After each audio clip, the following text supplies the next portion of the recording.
Hey, deserving listeners, 90 Day Fiancé, the couple's tell-all. Let's watch. Oh, no. Like, that's your wife, the mother of your child. You didn't say anything when the wine happened. You're laughing with them on the video call. It's like, where's the line? Like, where are you going to say, hey, you have to respect my wife? In the movement, I don't want to make more worse, you know? If I'm saying that, oh, why you do that, like something like that, I want to make it worse. Like, interesting.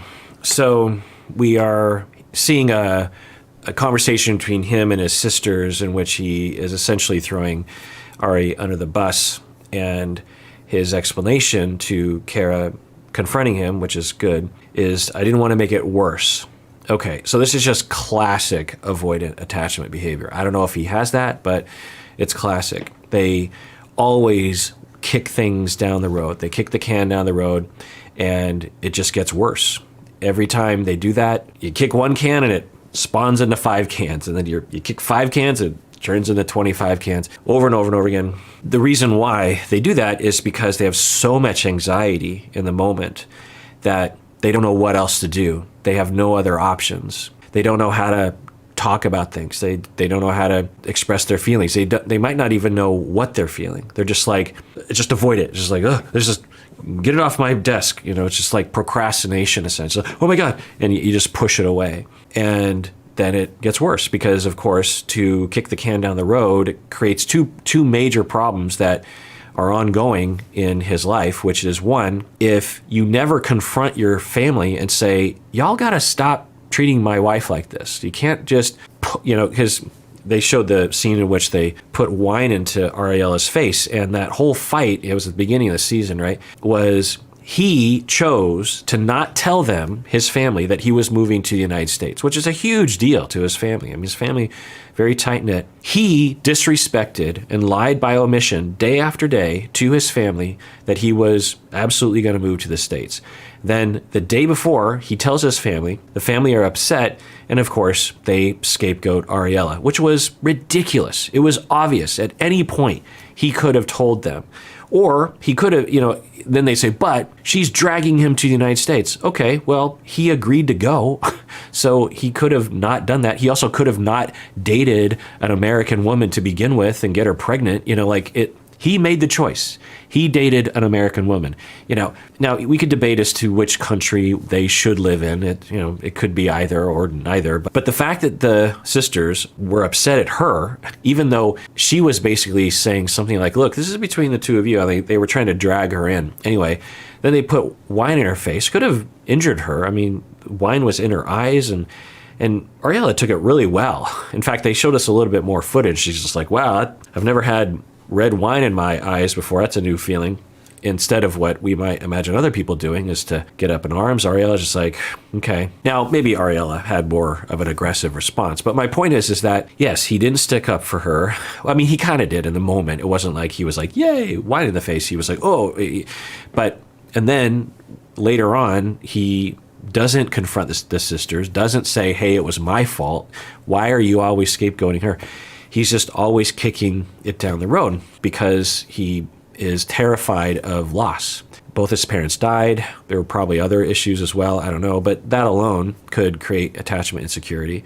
It's one of the tragedies of circumstantial loss, like parents dying, or the parents lose their jobs and they have to move, and the child has to say goodbye to people that they grew up with. Or one of the parents is depressed or sick. For example, with Donald Trump, from what I understand, when he was young, from like 1 to 2, so his second year of life, his mom, Donald Trump's mother, was in the hospital suffering from a lot of medical complications relating to pregnancy of his younger brother, Donald Trump's younger brother.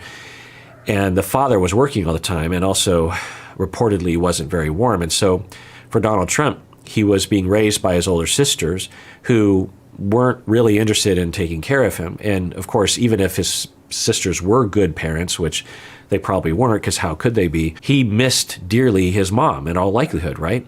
So for an entire year, imagine that, from 12 months to 24 months, you essentially have almost no contact with your mother. And then suddenly she's back in your life. You probably forgot what she looked like, that is going to do a number on your attachment, which is going to create a need for a coping mechanism. There are a variety of coping mechanisms in one's personality to account for the massive disruption in your personality development, your self-esteem, your working model of others. And one of the coping styles is, I won't mention it because people will say I'm diagnosing him, which I'm not.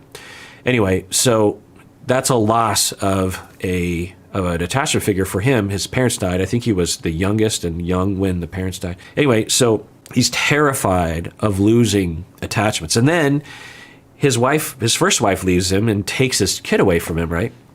And that's a huge loss. Now, maybe he had something to do with it. Maybe he's not completely without culpability, but at the very least, he's destroyed. We can believe that. Just being separated from his son when they went to the United States for the surgery, we saw the pain. We heard the tears, the crying. We saw the tears. It really busted him up, But his style is to avoid. And that's why he wasn't answering the phone call. That's why he blocked Ariela instead of reaching out. His style is to avoid because he's trying, one, to avoid pain, but also to manage the closeness. So what he's saying is, I didn't confront my sisters because it would have made it worse. And yeah, it would have been uncomfortable. But when you do that, you create your sisters a problem because they don't have any counterpoint. All they have is their narrative that Ariela is the scapegoat and the idiot. And if you, Biniyam, never say anything in counter to that, it's just going to get worse. And then there's more reasons for him to avoid, which will cause Ariela to feel more and more hurt and more upset. And Ariela has a similar narrative that's building about them. And by Biniyam continuing to kick the can down the road, everyone is diverging further and further, which gives him more reason to avoid, more reason to be terrified, more reason to kick things down the road. And it's not going to get any better until he actually gets his hands on the wheel and actually drives the car. Hated that part. I wanted to cry for you. I feel for you. I wanted to fight them. And when I saw you laughing, you have to create boundaries. I know they're your sisters. That's your wife. I know. Just in the moment, I'm more I don't want my family just broke up with my wife. The relationship. That's what I want. I don't want. And a classic example of him avoiding and kicking the can down the road and not putting his hand on the wheel, if I want to involve all sorts of metaphors, is that he literally did not tell his family he was leaving until the last possible moment. I bet you he would have rather never told them and just called them from the United States. But it's well, I got to tell him. And maybe even the show said, well, the cameras are here. You got to tell him at some point. And so he tells them on the day before. Talk about kicking the can down the road and creating so much animosity in the sisters that they have even more reasons to scapegoat, right? And when you avoid, you look incompetent. You look like a child. And so people will not think that you are culpable for things. And they'll always blame other people because they believe that, well, you wouldn't do that, right? Because they don't seem to even be present in the world. That's one way to look at least the way he comes across on the show, is that Biniyam isn't really involved in his life. Who is Biniyam? Why is he there? Does he hate Ariela and ridicule Ariela the way he acts when he's talking to the sister? Or is he with Ariela? Which one is it? And that's the avoidant. And that's why for Ariela, it makes sense why she's so triggered by him. Now, she has her own issues that are independent of him, but we can understand. Just imagine having a partner like that would so readily throw you under the bus and allow situations where you would be scapegoated and lie. But it wouldn't be irrational for Ariela to look at Biniyam and go, well, what are you lying to me about? Because if you're willing to kick the can down the road and lie by omission to your sisters, are you doing that to me right now? Would I know? Would you tell me?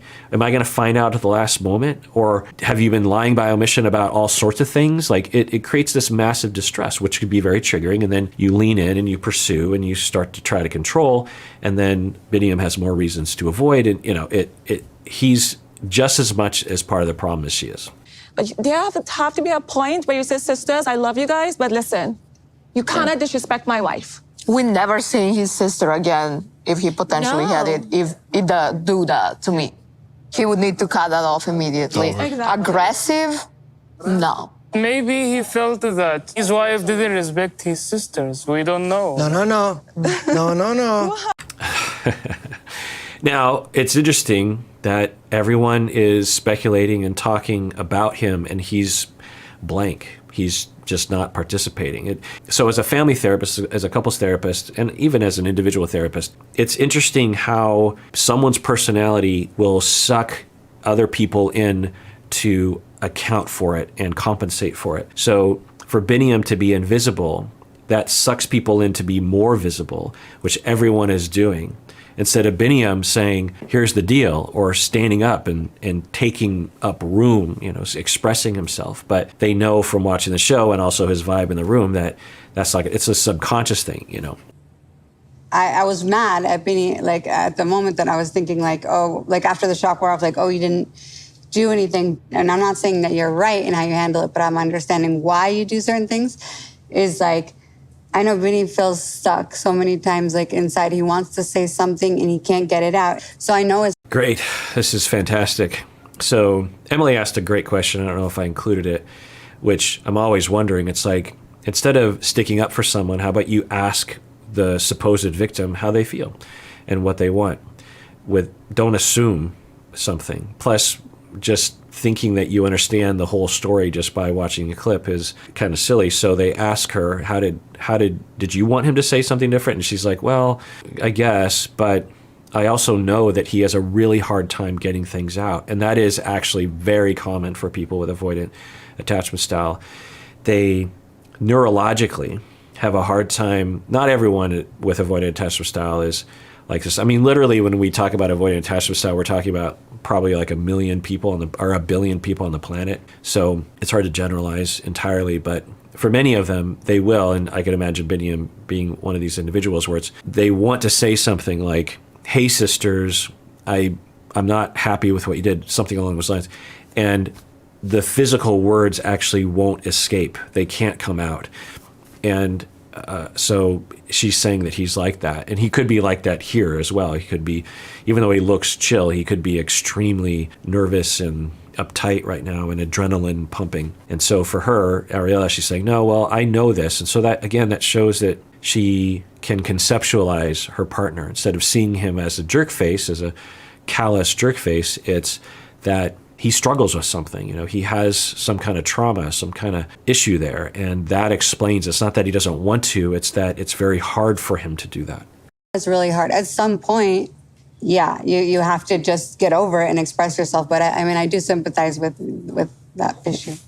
You were like, yeah, that's great. We don't see that very often on the show where, one, someone would sympathize, and two, that someone would even conceptualize their partner. I don't know if we ever have seen that level of conceptualization where someone says about their partner, so, well, yeah, it really, because of anyone in the room that should be upset about what we just saw, the clips, it should be Ariela, right? But she's like, well, yeah, I wish things would be different, but I understand where it comes from. And that's really a key to any relationship, particularly spousal relationships, is that, yeah, my spouse hurts my feelings, but I think I understand where it comes from. It's not that they're trying to hurt me. If they could be different, they would, but due to their relational traumas, it's really hard for them. Now, that doesn't justify every behavior. If someone's being abusive to you, for example, then all bets are off. It's like, I don't care where that comes from. It's not okay. But without a conceptualization, you're lost, and you're likely to fill in the gaps with essentially evil intent. What? Just to get your green card. Did you ever realistically think about doing that? I have baby, like 100% in the meeting between us. Like if he's not like my son, if he's not born, me and Ari, maybe we're not together. Ouch. So we'll see how Ari feels about this. It's possible that she agrees. She's like, yeah, it's probably true. Or they've had this conversation before. Hopefully they've talked about this before, and this isn't an atomic bomb going off that he just dropped. Benny, you're saying if Avi was not in the picture, because we fighting would never marry? Now, maybe what he means, hopefully what he means for their sake as a married couple is, yeah, I mean, if it weren't for the kid, we wouldn't be together. We just would have dated, and probably one of the first fights or even the fifth fight or something, we would have broken up. She would have left me or I would have left her. But the fact that we have a kid together really motivated us to work on things, and so we have a good relationship. I hope that's what he means. If Avi was not in the picture, Because we you fighting- and we Ari fighting- would never Like marry? no. Me and her, we have bad communication. We doesn't listen to each other. Like, you know, every time we fighting. But when Avi is coming, both of them we concentrate on the baby. The other Like, thing you know, is, just- like, I think we've always really, I mean, I've always really loved you, and I think, you know, you really love me. Right. And they were cutting it, I think, in a way to make us think that Ariela was hurt and angry about that. I think that she might even say the same thing, or they've talked about it before. You know, she's a free spirit. She's talked about that before, and I think she understands. And yeah, I think he is saying what I think he was saying, which I think Ariela knew what he was saying, is that if it weren't for the kid, we wouldn't have really worked on our relationship. The relationship is really hard. And so because we really love each other, we go through it. But I'm not going to lie and say it's easy. Yeah, this is the first time I think Benny has admitted that you two would not be married. Maybe not be married. Sounds like a high probability, though. Yeah. So they're really focusing on that. Okay, yeah, well, let's see what they say. Now, Biniyam might have a hard time. Now, it could be a cultural thing, too, or it could be a practical thing as well. Like, Biniyam would be like, well, it's so hard, especially with my first marriage. I would never want to marry someone from another country because I know how hard it can be, and it's been really hard. So, yeah, going back, if we didn't have kids together, we would have just had a fling, and that would have been it. So maybe that's what he's saying. I don't know. I working so hard for this relationship. Like before, she doesn't understand me. She doesn't give me time for talking. Now she's much better. Like, even at the end of the day or tomorrow or whenever, if we were not together, I'm so grateful to you because you taught me about patience and commitment and about. Right. So two things. They're saying that they've worked on things and that she has learned how to listen more, which is a big deal. And then Ariela's even throwing it in there, like, you know, even if we don't stay together, you've taught me a lot. Because I think Ariela is of that. I think it's common on this show and maybe in society to assume the woman is always super interested in marriage and the guy wants to be free instead of just taking everyone as an individual. And I think Ariela is expressing that mindset of just like, well, yeah, I like being married, but you know, if things don't work out, it's not the end of the world. I'll be okay on my own, and I would like a new adventure in life, but I like this, and I'm willing to see this thing through. So I think that's where she's coming from. All right, well, that does it for that episode. Everyone out there, please take care of yourself because you deserve it. You really, really do.